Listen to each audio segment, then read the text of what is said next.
Good evening. Leading our news bulletin tonight, Partnership for Pacific Policing has returned one of Niue's former Chief of Police, Inspector Rolly Williams, to the island with a strategy and planning unit.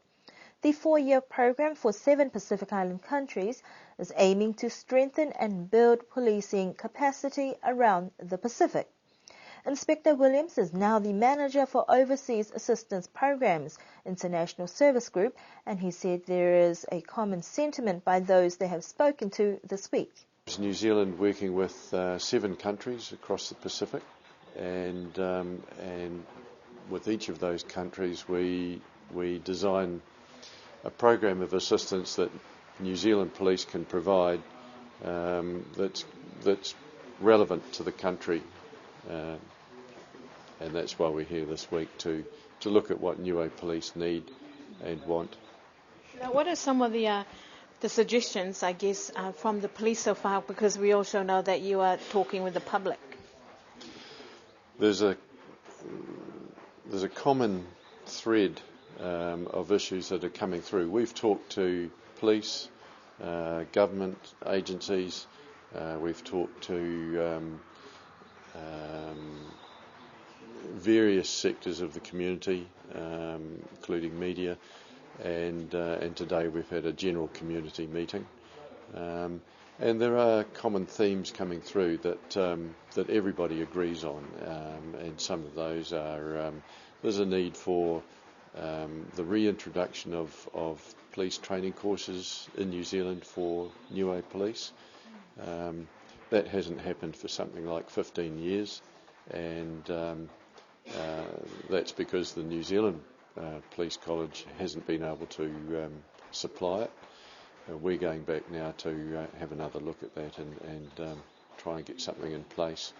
Inspector Williams said there must be cohesive effort to strengthen police operations and work with the public. That's always been the way, and not only in Niue, but police are always the subject of criticism. There's always one set of people who don't like what's happening with the police. But there are times when there might be some high-profile court cases that don't go the way that the public think that they should. And it's an easy thing to do, to look at the police and say, well, whose fault was that? That's not necessarily the fault of police. It might be an indication that more training is required in terms of investigations, and that's something we're looking at with Niue police. But there are always highs and lows. There are always cases that are going to be dismissed, and cases that are going to gain convictions.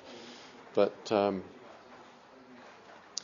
I don't think you can stand back and simply look at recent history to decide whether or not police are operating properly. You've got to have a very close examination of the circumstances. What is, I guess, the strongest recommendation you will have for Niue police, apart from the training? Well, Niue police are, in my view, a professional body of people. They've worked very well under the circumstances. They've worked now 15 years without police training courses, and they're maintaining a standard. And to bring them to be able to provide some training courses in New Zealand, particularly, is going to bring the capability of the Niue police up to a pretty high standard. Today's public discussions did not receive much responses, as only a few citizens attended the session. If you wish to know more about the program, you can contact Niue Police. A recent bout of rain has brought a sigh of relief for locals who have become accustomed to the dry, drought-like conditions of the past few months. However, a climate update received from the Niue Meteorological Service has indicated that a weak, short-lived El Nino will form during the September to November season. The South Pacific Convergence zone is forecast to sit slightly south of its climatological position in the Western Pacific and north in the Eastern Pacific. Global models show that a development of El Nino, like sea surface temperatures, signals with an indication of warm anomalies. Above normal sea surface temperatures are forecast for eastern Kiribati and near normal or above normal sea surface temperatures for PNG, the Solomon Islands, Niue, Tonga, Tuvalu, Tokelau, the Marquesas and eastern Kiribati, with below normal sea surface temperatures forecast for New Caledonia and Pitcairn Island. The rainfall forecast for the September to November season also showed enhanced rainfall over the western part of the maritime continent north of the equator. Normal or below normal rainfall is forecasted for Fiji, Samoa and the Austral Islands and Wallis and Futuna. Above normal rainfall for the Federated States of Micronesia. Normal rainfall forecast elsewhere, with no clear guidance given for Niue, the Solomon Islands, Southern Cook Islands and Society Islands. The rainfall outlook is moderate to high. The average region hit rate for rainfall forecast issued in September is 66%, which is 3 points higher than the long-term average for all months combined. The Pacific Island Leaders Forum in the Cook Islands discussed many topics to address some of the issues and challenges faced by the Pacific and the developmental areas identified for consideration. Some of those areas include the framework for seabed mining. Honourable Premier Dr. Ta'alangi says these are some of the areas Niue is also considering. My view of the present moment is that everybody has a right to determine what they wish to do with the resources they have. The Pacific is only one major resource that's common to all of us, and that's the sea. And it's clear now that the sea with fish and sea with minerals are two things that we should be looking at. Every country will have their own particular frameworks for determining and legal frameworks to determine how they wish to explore and exploit and use the financial resources that hopefully will come out of that to help the people. Because in the end, that's what those resources mean. They mean that we harvest them for the benefit of the people living in our countries in a new way. We also met with the mining company that we have continued to talk to with regard to mining on land here in Niue, and we'll continue to talk to them to set up a business plan, if you wish, that will enable both parties to benefit equally from the resource that we'll hopefully find beneath us. Before we go into the exploration licenses and final mining licenses, we need to do that, because I need to know exactly what we're going to get before we do anything further.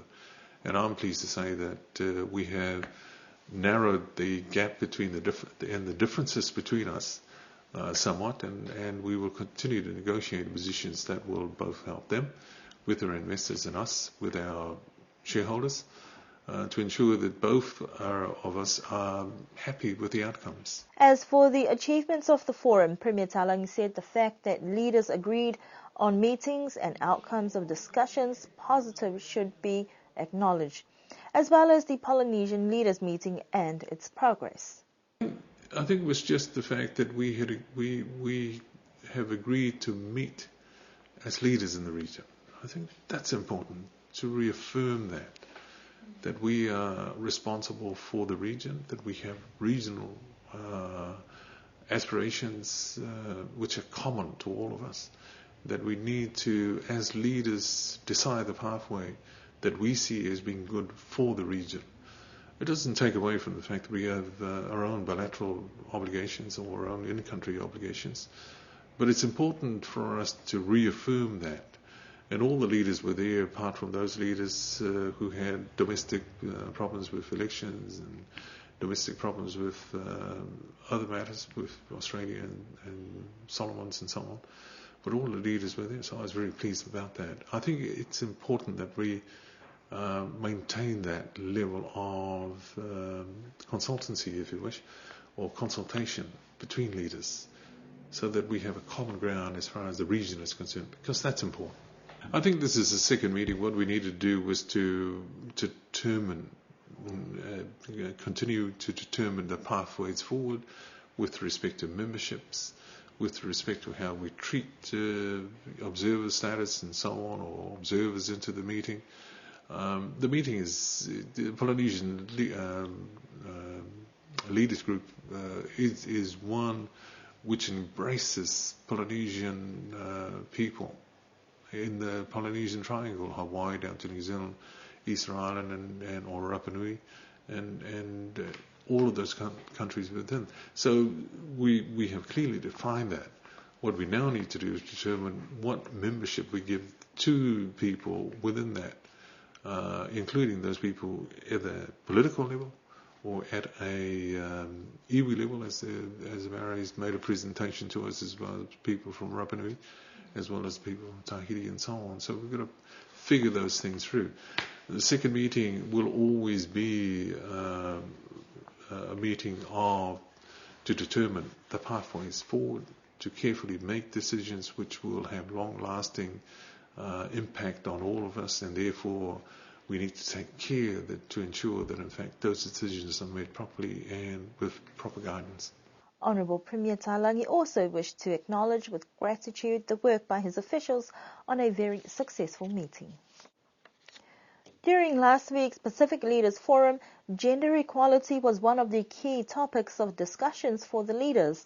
However, during a press conference for gender, the United Nations head for women, Michelle Bachelet, said the Pacific region is one of the slowest areas of development.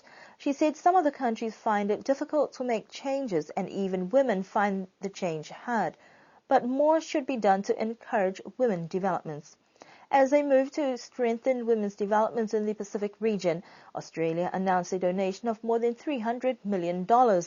New changes is also gradual, unlike some countries in the region who are still starting to making changes. Online viewers can now watch BCN news in high definition, which will mean better picture quality.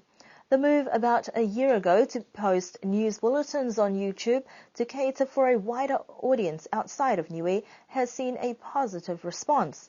BCN News now has almost 900 videos online, over 100 subscribers, and has had over 56,000 views. Going HD may mean better picture quality, but may take a bit longer to load, especially for those without broadband, like here on the island. But BCN's IT manager Helga Carsten says that initially, when you do click on a news bulletin on YouTube, it will come up as normal, but the option is there for those who want to watch it in HD by clicking a particular button. And that concludes our news bulletin for tonight. Do have an enjoyable weekend ahead, and we do hope you can join us again next week.